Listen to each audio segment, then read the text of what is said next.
안녕하십니까. 우리가 지금까지요, 여러분 기억하실지 모르겠지만 말씀 묵상 시리즈를 요한계시록, 사도행전, 아모스서 이렇게 세 가지 책을 쭉 지금까지 진행해 왔습니다. 이제 다시 신약으로 돌아와서 앞으로 약 오늘 포함해서 40회가량, 거의 1년이죠. 40회가량 로마서를 이제 공부하려고 합니다. 로마서, 우리 기독교 신앙에서 어떻게 보면 가장 핵심이 되는 내용을 담고 있는 그런 그 사도 바울의 편지 혹은 신학의 작품들 가운데서도 가장 대표작이라고 할 수 있는 로마서를 오늘 포함해서 약 40번에 걸쳐서 묵상 공부를 하게 됩니다. 그래서 오늘은 그 첫 번째 시간으로 로마서에 대한 전체적인 개요를 소개해 드리도록 하겠습니다. 이제부터 로마서를 묵상하기 전에 우리가 로마서에 대해서 먼저 어떤 내용들을 알아야 될지 함께 한번 살펴보도록 하겠습니다. 오늘은 PPT라고 하는 요 방식으로 좀 진행을 합니다. 자, 이제 첫 번째, 왜 제목이 로마서인가라는 겁니다. 이 책 제목이 로마서죠. 로마인서라고도 말할 수 있는데요. 원래의 제목은 로마인들에게 보내는 편지입니다. 로마인들에게 보내는 편지. 특별히 로마인이라고 해서 뭐 일반 로마 시민을 다 가리키는 건 아니고요. 당시 사도 바울 당시 로마에 살고 있던 그리스도인들을 대상으로 이 편지를 바울이 쓰게 됩니다. 여기 이제 2번을 보시면 로마에 거주하는 유대인 기독교인과 이방인 기독교인들에게 구원의 교리를 전하기 위해서 로마서를 썼다. 로마에 거주하는 유대인 기독교인이라고 했습니다. 혈통으로는 유대인인데 이미 기독교 신앙을 받아들여서 기독교인이 된 상태에서 로마에 거주하고 있던 사람들이 있었습니다. 일단은 이게 이제 스데반의 순교 이후에 그 유대인들이 이제 흩어지게 되는데, 흩어진 사람들 가운데 때로는 종의 신분으로, 때로는 상업 활동을 위해서 여러 가지 이유로 당시의 세계의 중심이었던 로마까지 흘러들어온 사람들 가운데, 그런 유대인들 가운데 소수의 기독교인이 있고요.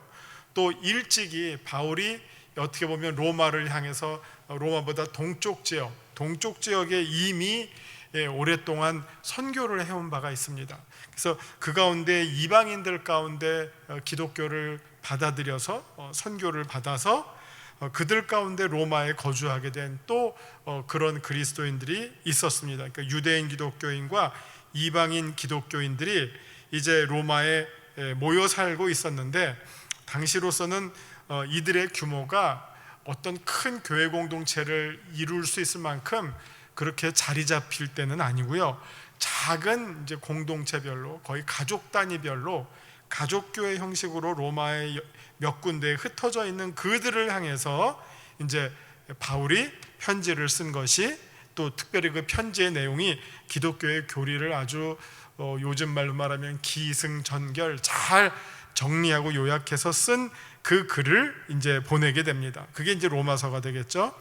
그러면서 세 번째, 유대인과 이방인의 바른 관계를 가르치기 위해서, 아무래도 기독교인이 되었지만 그 유대인으로서 기독교인이 된 사람과 이방인으로서 기독교인이 된 사람들 사이에 아무래도 문화적 차이, 여러 가지 인종적 차이, 혹은 또 선호하는 내용의 차이, 이런 것들이 아직 자리 잡고 있었죠. 그래서 이런 그 가운데서 이제 빚어지는 여러 갈등들, 이런 것들을 해결하기 위해서 바울이 이제 로마서를 쓰게 됩니다. 그래서 바울의 그 편지들 가운데 유대인이나 헬라인이나 자유자나 종이나 이런 표현들이 지혜로운 자나 지혜가 없는 자나, 이게 정말 누구든지라는 표현이죠.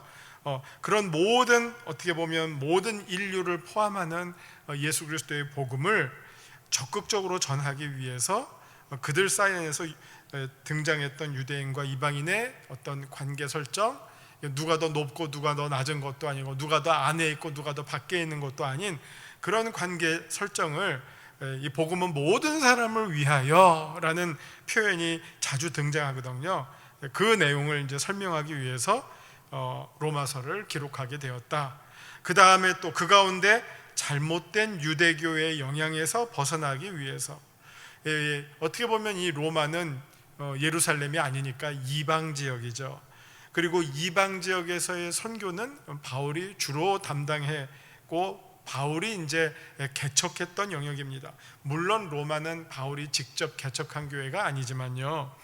그래서 이방인들이 기독교인이 되는 데 있어서 큰 걸림돌이 유대교에서 강조했던 율법의 준수, 특별히 유대적 율법의 준수, 이런 것들이 아주 큰 걸림돌이었는데, 이런 것으로 인해서 끊임없이 이 초대교회 안에 율법 문제, 유대인의 의식 문제, 이런 것들이 문제를 일으켜 왔죠. 그래서 이런 문제들을 해결하기 위해서 바울이 또 로마서를 썼다. 그 다음에 이제 마지막으로 여러분 그 바울의 그 마지막 정말 생애 최후의 어떤 목표는 사도행전 1장 8절처럼 땅 끝까지 이르러 그리스도의 증인이 되는 것이었고, 바울이 당시에 생각할 수 있었던 땅 끝이라고 하면 바울은 이미 동쪽 지역을 수차례 3차에 걸쳐서 선교 여행을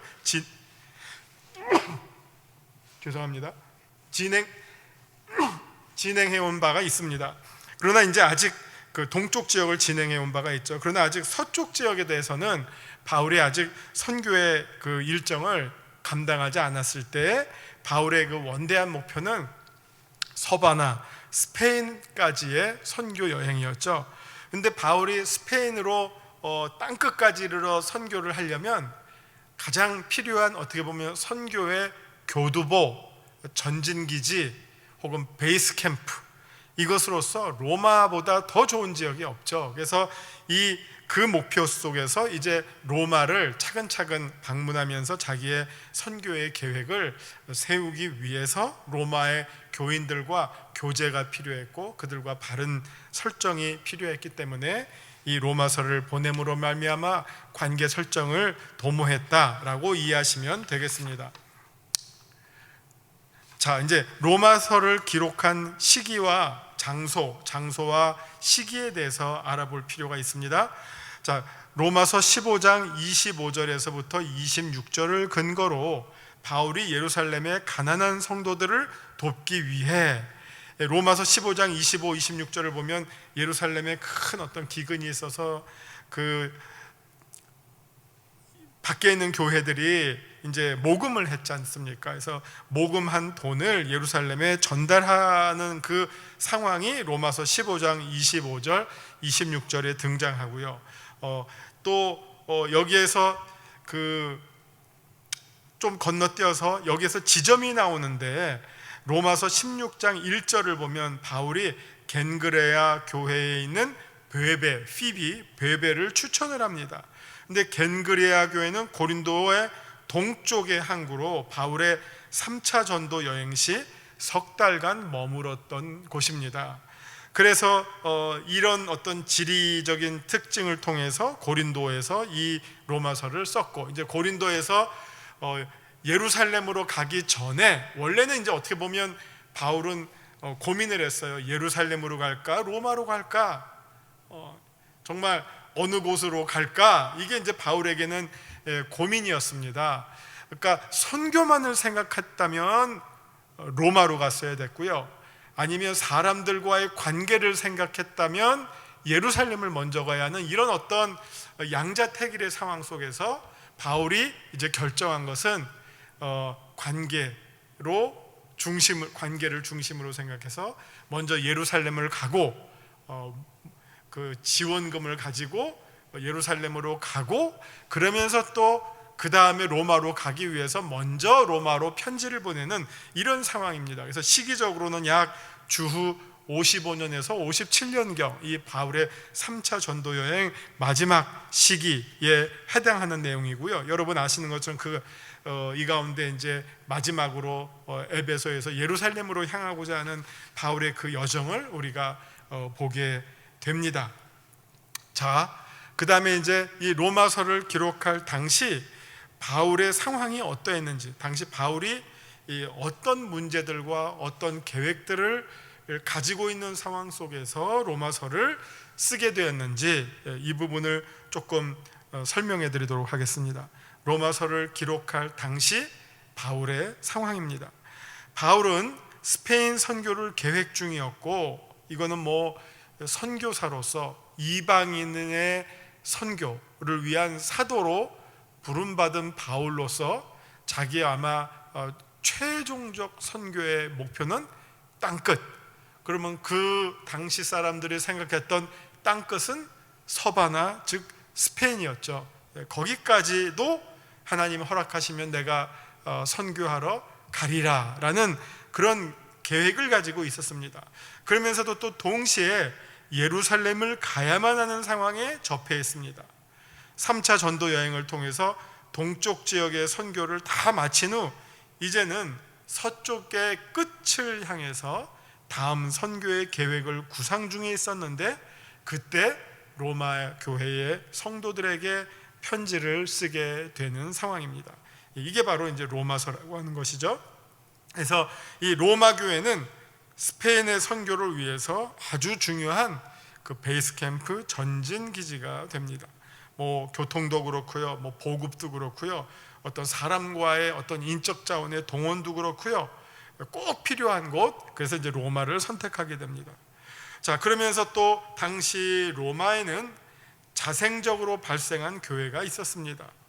유대인 그리스도인과 이방인으로서 기독교로 개종한 교인들이 모여 있었습니다. 이 자생한 교회라고 했는데, 자생적으로 발생한 교회라고 했는데, 적어도 우리가 가지고 있는 이 성경의 문헌으로는 로마에 가서 직접적으로 누가 선교를 해서 로마 교회가 시작되었다 하는 기록이 없어요. 그래서 어떻게 보면 그 뭐 지금 우리나라도 한국 교회사를 연구하는 사람들 사이에 논쟁이 있어요. 한국에 기독교가 어떻게, 개신교가 어떻게 들어왔느냐, 뭐 언더우드 아펜셀러 1884년 뭐 제물포 앞바다 올 때 들어왔다 하지만 그 전에 이미 저 서북 지역에 개신교가 먼저 들어와 있었거든요. 그러니까 그분들의 첫걸음이라고 말할 수도 없고, 이미 그분들 전에 또 토마스 선교사가 대동강에서 순교했고, 또 토마스 선교사가 대동강에 순교할 때 이미 쪽복음을 가지고 왔고 하니까 정말 언제 우리나라의 개신교가 선교되었는가 점점 소급해가면서 그 시기를 측정하기가 대단히 어렵고, 이미 그런 어떤 자료들이 있다면 이미 한국 사람들에 의해서 그 개신교가 받아들여졌다라고도 말할 수 있는 거 아닌가? 이런 어떤 문제 제기들이 계속해서 끊임없이 등장하고 있습니다. 마찬가지로 이 당시 로마 교회는 누가 이렇게 선교했다라고 하는 기록은 없지만, 이런저런 이유로 타지에서 기독교로 개종한 유대인들이나 이방인들이 당시 어떻게 보면 세계의 중심지라고 할 수 있는 로마에 모여들었고, 그리고 그곳에서 같은 신앙을 갖고 있는 소수의 사람들이 이제 모이면서 교회 공동체가 막 시작되던 시기였고, 그런 로마에 있는 교회들에 대한 소식이 바울에게까지, 고린도에 있는 바울에게까지 전달되었고, 또 이것을 연결할 수 있는 몇몇 사람이 있습니다. 베베도 있었고 브리스길라, 아굴라도 있었고요. 그러니까 서로 아는 사람들을 통해서 이런 어떤 로마 교회의 소식이 전달되었고, 그래서 이제 바울이 이제 우리가 다음 시간에 로마서 1장을 읽으시면 아시겠지만, 이 로마에 있는 그리스도인들로 인해서 바울이 상당히 고무가 된 상황이에요. 고무가 되었어요. 그들이 너무 감사하다. 이건 정말 선교사로서 느끼는 고마움이죠. 본인이 가서 전도하기 이전에 이미 자생적으로 기독교 공동체가 시작되고 있었다 하는 소식은 어떻게 보면 뭐 선교사로서는 큰 어떤 지원군, 그거를 얻는 느낌이죠. 큰 힘을 얻는 소식이죠. 그런 상황 속에서 바울이 이제 로마를 향해서 편지를 쓰게 되는 것이죠. 자, 그러면 이제 로마서가 내용적으로 어떤 특징을 가지고 있느냐? 사실 로마서는 아주 정교한 체계를 갖춘 교리서입니다. 이게 어떤 면으로 보면 이제 로마서는 분명히 편지죠. 일단 대표적 형식으로서는 편지의 형식을 띠고 있습니다. 편지의 시작과 끝에 쓰는 사람의 소개와 그 다음에 받는 사람들에 대한 인사, 그리고 끝마무리에도 또 수많은 사람들의 관련된 사람들에 대한 인사가 등장하고요. 가운데 이제 바울이 쓰고 싶은 내용이 담겨져 있죠. 근데 바울이 진술하는 내용들, 어떻게 보면 1장 8절부터 거의 15장 마지막까지의 그 전체적인 내용들을 보면 아주 정교하게 체계적으로 구성된 기독교 안내서다, 이렇게 보시면 됩니다. 이 기독교가 아주 중요하게 여기는, 기독교를 설명하기 위한 모든 중요한 교리들이 이 로마서 안에 다 담겨져 있다. 그래서 그 내용을 전체적으로 큰 틀에서 보면 타락으로부터 시작해서 타락, 구원, 하나님이 그 타락한 이 백성들을, 하나님이 인류를 어떻게 구원하시는가, 예수 그리스도를 통해서 다 죄에 빠져 있는 이 사람들을 하나님께서 어떻게 의롭게 만드시는가, 의인으로 받아들이시는가 하는 이 구원의 경륜이 쭉 소개가 되고, 그 다음에 12장부터는 그 구원의 은혜를 받은 사람들이 어떻게 하나님께 감사하는 마음으로 이 땅에서 정말 빛의 자녀로서, 어둠의 자녀가 아니라 빛의 자녀로서 어떻게 살아갈 수 있을까? 어떻게 살아가는 모습이 바른 성도의 모습일까?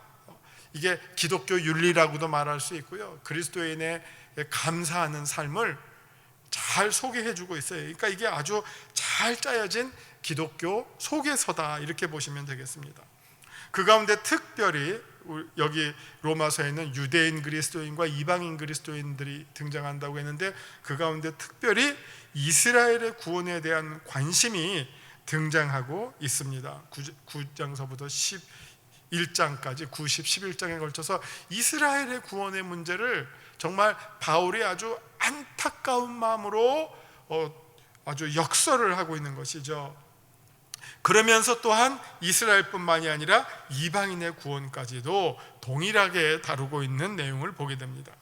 그 로마서가 가지고 있는 내용 가운데 아주 핵심적인 주제들, 로마서 1장 17절, 오직 의인은 믿음으로 말미암아 살리라. 이신칭의, 믿음으로 하나님으로부터 의롭다라고 부름을 받는다, 칭함을 얻는다, 이신칭의의 교리가 있고요. 또 계속적으로 복음이 무엇이냐, 이 복음은 하나님의 구원의 능력인데 이 복음이 무엇이냐 하는 것이 이제 계속 소개가 되고, 이거는 초대교회의 제일 큰 주제고 제일 큰 관심이고 기독교의 완전히 핵심 사상이죠. 이 복음이 없으면 기독교가 존재할 이유가 없죠. 그냥 율법만 있다면 유대교일 뿐이죠. 그러나 기독교를 기독교로 만드는 것이 바로 이 복음의 내용에 있다. 너희는 예수를 십자가에 못 박았으나 하나님이 그를 죽은 자 가운데서 살리셨다. 무엇을 위해서? 너희의 구원을 위해서. 이게 이제 복음이죠. 그 다음에 죄에 대한 또 설명이 나오죠. 이 죄라고 하는 것은 하나님과 우리 사이의 관계의 단절과 파괴를 뜻하는 것이죠. 파괴시키는 힘이 바로 죄죠. 그래서 이 죄를 지은 사람은 하나님의 영광에 이를 수가 없고 하나님께 다가갈 수가 없고 하나님과의 접촉이 단절된다라고 말할 수 있습니다. 그러나 이 죄로부터 구원받은 사람들의 삶이 어떻게 펼쳐져야 될까?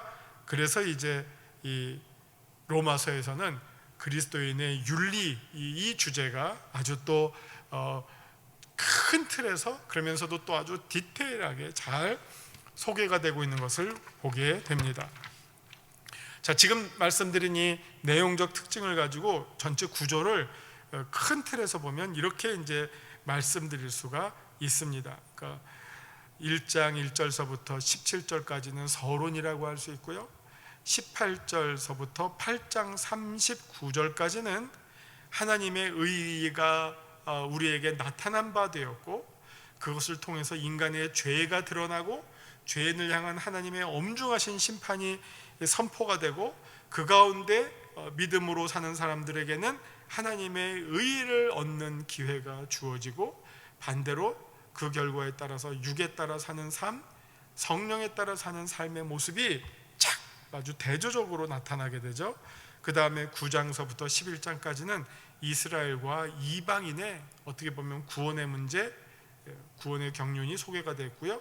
12장 1절부터 15장 13절까지는 그리스도인의 삶에 대한 소개가 등장하고 있습니다. 이 세대를 본받아서는 안 되고요. 하나님의 뜻을 분별하면서 무엇을 하나님이 기뻐하시는지를 우리가 구별해 가면서 우리의 몸을 하나님이 기뻐하시는 거룩한 산 제물로 드리는 삶, 아주 잘 짜여진 내용이죠. 그 다음에 이제 수많은 등장인물들이 나오면서 바울이 로마에 있는 성도들을 향한 그 편지의 끝 인사로 마무리하게 되는 것이죠.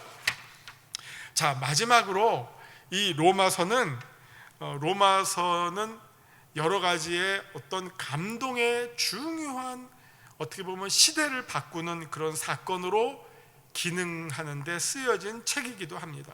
그래서 로마서의 감동의 역사라고 제가 한번 제목을 붙여봤는데요.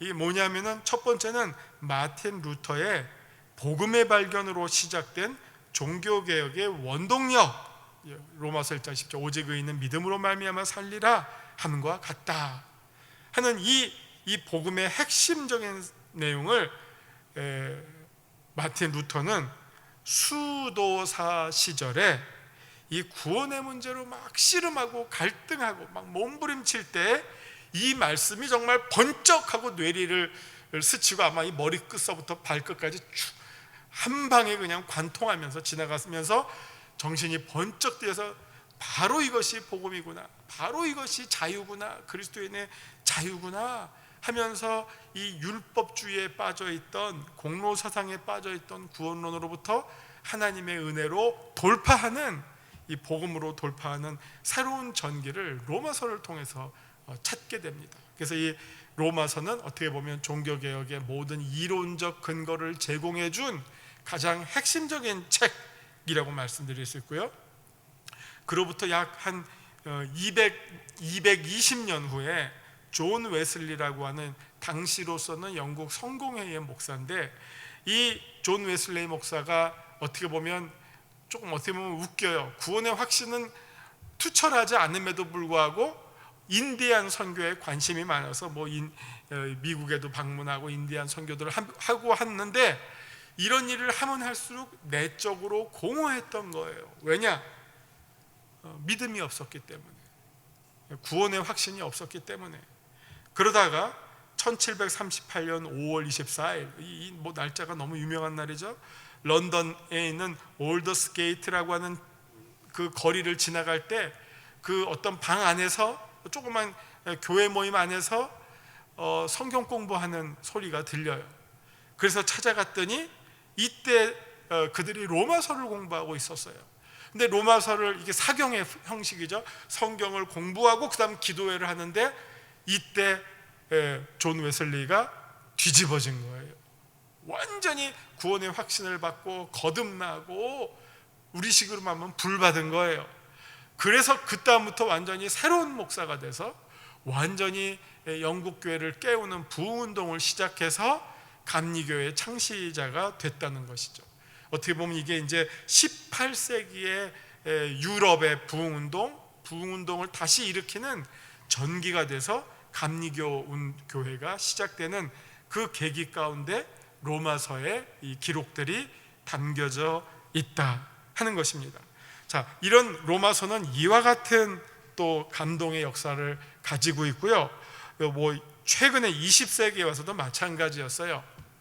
제가 여기는 소개해드리지 않았지만 칼 바르트라고 하는 이제 스위스의 신학자가 로마서 주석을 발표했는데, 이 로마서 주석을 발표했을 때 그 반향이 어땠느냐? 그때까지 거의 200년을 지배해왔던 유럽의 자유주의 신학이 무너지고 새로운 신학, 정통주의 신학이 다시금 이제 자리 잡게 되는 결정적인 전기를 마련하는데 칼 바르트의 로마서 주석, 거기 나오는 유명한 표현이 하나님은 하늘에 계시고 인간은 땅에 있다 라고 하는 하나님의 주권을 강조하는 신학을 함으로 말미암아 인간을 강조하는 인본주의적 신학으로부터 하나님의 주권을 강조하는 하나님의 주권 인정하는 신학으로 바뀌게 되는 그 특징에도, 그 전환점에도 역시 칼바르트의 로마서 주석이 아주 결정적인 기능을 했다, 이렇게 말씀드리겠습니다. 자, 이제 로마서에 대한 기본적인 내용들을 한번 전체적으로 소개해 드렸습니다. 오늘 들으신 내용들을 잘 기억하시고 간직하시면서 이제 다음 시간부터 로마서 1장 1절부터 시작하는 로마서 묵상 시리즈에 여러분들이 다 적극적으로 잘 참여해 주시면 감사하겠습니다. 이제부터 로마서는 16장입니다. 그래서 아주 두꺼운 책은 아니에요. 그러나 사실 읽기가 재밌는 면도 있지만 또 어려운 면도 있어요. 어떤 부분은 쉽게 이해가 안 되는 내용들도 있습니다. 그래서 인내를 가지시고 또 꾸준히 읽으시면 이 로마서가 분명히 여러분들의 그 신앙을 탄탄하게, 기초를 튼튼하게 해주는 가장 요긴한 책이 될 줄 믿습니다. 우리가 믿는 기독교는 과연 무슨 내용을 믿고 있는지 그 내용을 로마서만큼 잘 정리한 책이 사실은 거의 없을 정도예요. 그래서 갈라디아서는 어떻게 보면 로마서의 축소판이라고 말씀드릴 수 있겠고, 로마서는 갈라디아서의 확대판이다, 이렇게 말씀드릴 수 있겠습니다. 자, 그러면 이제 기대하시고 다음 주부터 로마서 묵상 차례대로 시작하겠습니다. 고맙습니다.